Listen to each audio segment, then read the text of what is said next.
बर्तमान बड़ खबर पानीपाग को नहीं पुणी आसूची नुआ अपडेट मारी आसूची आउ एक लघुचाप बात्या नहीं बढ़ुची भय नवेम्बर में पुणी हेब प्रबल वर्षा बंगोपसागर में पुणी एक घूर्णिबलय संभावना साथ में लघुचाप रूप नहीं पारे राज्य में आसंता 2 रु वर्षा होगा थिबा बेले 4 बढ़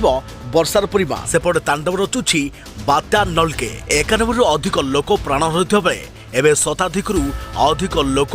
मृत्यु सह लड़ुंटे एपटे पुणी नवेम्बर को बात्या भय राज्य में आसंता काली ठारू वर्षा होगा थिबा बेले पुणी 4 तारिख रु हेब प्रबल वर्षा पवन एने सूचना देछि पानीपाग विभाग आसंता 4 दिन को सावधान। हेलो फ्रेंड्स मु शक्ति आपन देखुचंती आजिर ताजा खबर तेबे याकु नै संपूर्ण डिटेल्स इन्फॉर्मेशन जानिबा ता पूर्व वीडियो को लाइक करे सहित अलगा सांग साथी मानकु वीडियो को शेयर करनियतु जदि फ्रेंड्स आपन माने हमर ए चैनल ले नुवा वीडियो देखुचंती पूर्व केबे भी हमर ए चैनल को सब्सक्राइब करनाती तेबे निहाती चैनल को सब्सक्राइब करे सहित पाखरे आस्तुवा बेल आइकन को बजाय रखतांतु तेबे अक्टोबर रे बंगोपसागर लाग लाग घूर्णिबलय होइथिला अर्थात सीरीज लघुचाप देखा मिलता एवं नवेम्बर में पुणी एक घूर्णिबलय होगा जाऊे सात सुधा यह लघुचापर रूप नहीं पारे बोली वरिष्ठ पानीपाग विशेषज्ञ प्रोफेसर डॉक्टर सुरेंद्रनाथ पशुपालक कहते तेबे डॉक्टर पशुपालक आकलन कहूँ 4 तारिख में दक्षिण पूर्व बंगोपसागर उत्तर सुमात्रा पाखरे घूर्णिबलय सृष्टि होवार संभव रही तेबे यह सही स्थान में 2 रु 3 दिन जाए रही पारे विषुव रेखार पाखरे रही जो यह घनीभूत होबार विलंब हेब पर यह उत्तर पश्चिम दिगरे गति करी 7 तारिख सुधा लघुचाप रूप नहीं पारे यह पुणी घनीभूत हो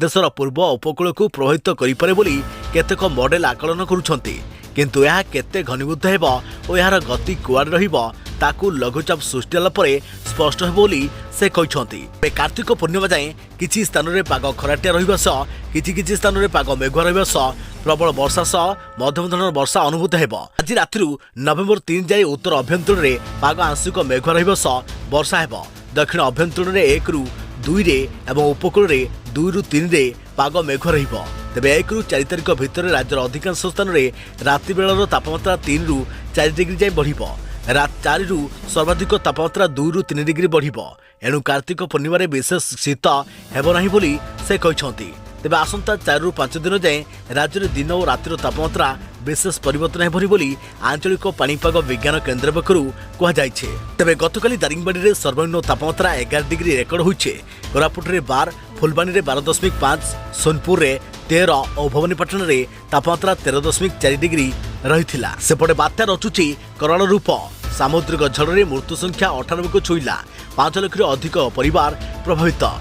फिलिपाइन्स रे तांडव रचुची बात्या नलगे एथिरे मृत्यु संख्या बढ़ुचे 98 को वृद्धि पाइथिबा बेले एबे आहुरी बढ़िबो नै सूचना रहिछे तबे फिलिपाइन्स मीडिया रिपोर्ट अनुसार जातीय विपर्यय प्रशमन एवं परिचालना परिषद कहिछि जे पांचझड़ अर्थात नालगे बात्यारे मृत्यु घटिथिबा 58 जनक संपर्क रे तथ्य प्रकाश पाइछे अन्य 40 जनक संपर्क रे खूब शीघ्र तथ्य प्रकाश करे जिवो तबे एथिरा बर्तमान बड़ खबर पानीपाग को नै पुणी देखाबो आउ एक नुआ भिडियो रे से पर्यंत मु रहिली जय जगन्नाथ।